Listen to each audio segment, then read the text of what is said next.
So before we get into the video, I want to talk about Tesla's Q1 earnings. So Tesla delivered 422,875 units in Q1. This marked a 36.39% year-over-year increase from 310,048 units in 2022 Q1. Quarter-over-quarter delivery rose 4.34%. Wedbush then Ives expected 420,000 units, coming in at 421,500 units. So Tesla delivered 10,695 Model Y and Model 3 vehicles. Tesla sold 17,147 units of the Model S and X, were 412,180 units, up from 388,131 units delivered in Q4 of 2022.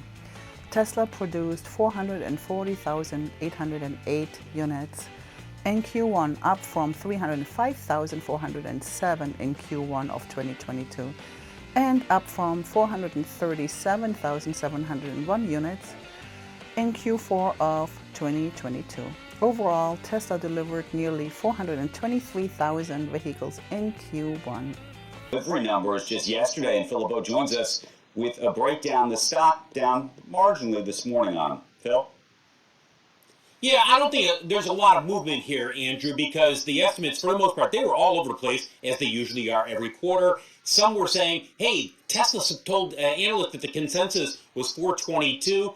FactSet came in at 432,000. However you view this, whether largely in line, slightly below, slightly above, here were the numbers in the first quarter, coming in at just over 422,000 vehicles, up 4% sequentially compared to the fourth quarter, up 36% compared to the first quarter of 2022. There's no doubt that the price cuts in China, as well as here in the U.S. during the first quarter, certainly impacted deliveries. It stoked the market, which is what Tesla was looking for, though Elon Musk himself has talked about whether or not there's a whole lot of price elasticity there in terms of its whether or not you can juice the market.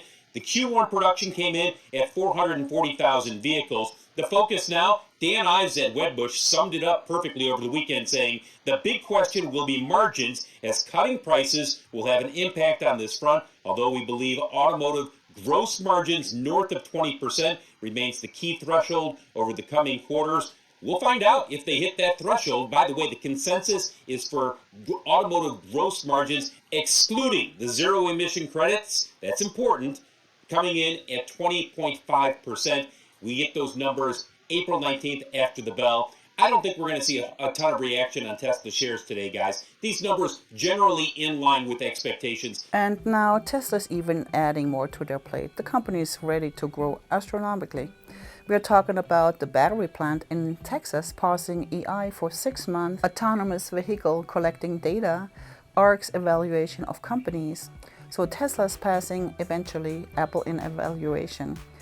The possible future of Tesla products. So stay tuned.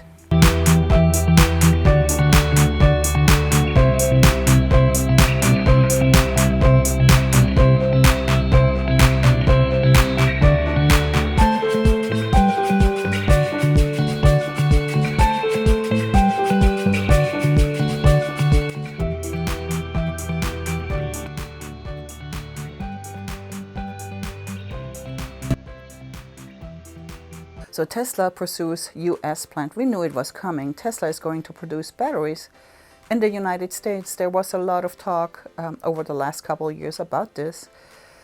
This will be in partnership with China's electric vehicle battery maker, CATL. Possible plant site is Texas. Another way to cut costs on EVs and increase margins and also save time. Some more details. Yeah, so Tesla officials notified White House officials of this plan in the last couple of weeks, according to sources. The idea is that it is a new battery facility. Texas is a possible location for it. But what sources are saying is that Tesla want to mirror the type of deal that Ford did with CATL. CATL, the biggest maker of battery cells for EVs in the world, a sort of Chinese giant. But in the case of Ford and Michigan, what they did is Ford wholly owns the US entity. It wholly owns the operation. They license the technology from CATL. Tesla wants to replicate that, we're told by sources. What the Tesla kind of thinking around this is they're trying to find out from the White House and the Treasury what the parameters under the IRA are going to be. Because remember, the point of the IRA is to onshore manufacturing and make US companies less reliant on Chinese supply chain. The opportunity might be in robotaxis. We're seeing early signs of autonomous driving. It already is safer than human driving. So cars collecting data by ARC's research are Pony 300, Cruise 300, Baidu 500, Xpeng 270,000, and Tesla 2,700,000. So that's all. And the car with the most data will be the safest, since FSD software is learning from data. The car can figure out what it is seeing in real time and wherever you deploy it. Okay, so I'm not surprised to hear the concerns, but in this case, again, I think for Tesla in particular, the opportunity is really in robotaxi, and we're actually seeing early signs that autonomous driving is already safer than humans. So at Tesla's Investor Day, they released the accident rate per million miles driven in the full self-driving beta software for the first time.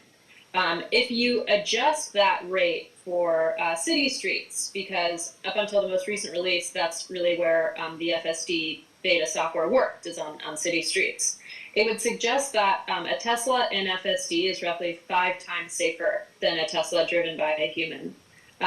So again, I think this is a company that has both the data set and the capability to prove to regulators that this technology is safer. Now, will it be regulated? Yes. But I think that cities and regulators should all be on board for this technology, because we think it'll be 80% safer than a human.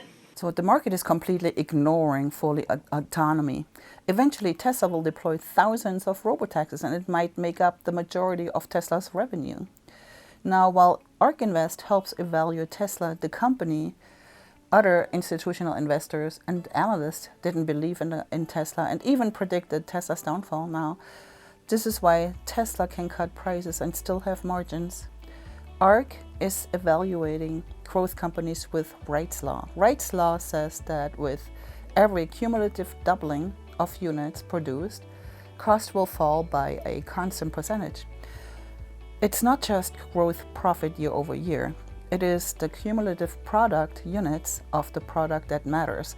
Wrights law is what ARK Invest uses to help guide to test the future profitability, while the rest of the investment industry thought Tesla would never be profitable. So Elon said in 2014 to hope that Tesla could hit 500,000 units by 2020. And many thought that was impossible. ARK Invest uses Wrights law on traditional automotive industries and found that the industry saw 15% in cost decline for every cumulative doubling. And of course, many institutional investors thought that building an EV was the same as building a gasoline-driven car. Now, I know Elon said that a while ago, and many others say that same thing, that Tesla will eventually take over Apple as the most valuable company in the world. Tesla stock has taken a hit in recent months due to Elon's involvement in Twitter. However, this gave investors the opportunity. So Tesla will eventually take over Apple as the most valuable company in the world. However, Tesla's net profitability is expected to increase by over 100% by 2024. So what is in Tesla's future? Now, this is just in my head, but you can leave your ideas and opinions in the comments below. In 5 to 10 years' time, Tesla will surpass Apple in value, and the Cybertruck is already sold out until 2027 and might be one of the best-selling vehicles for Tesla. Artificial intelligence technology has had time to learn from its mistake, Driving will be completely autonomous. Optimus Prime will perform nagging tests and will be sold to industry and maybe even to private households if the prices get right.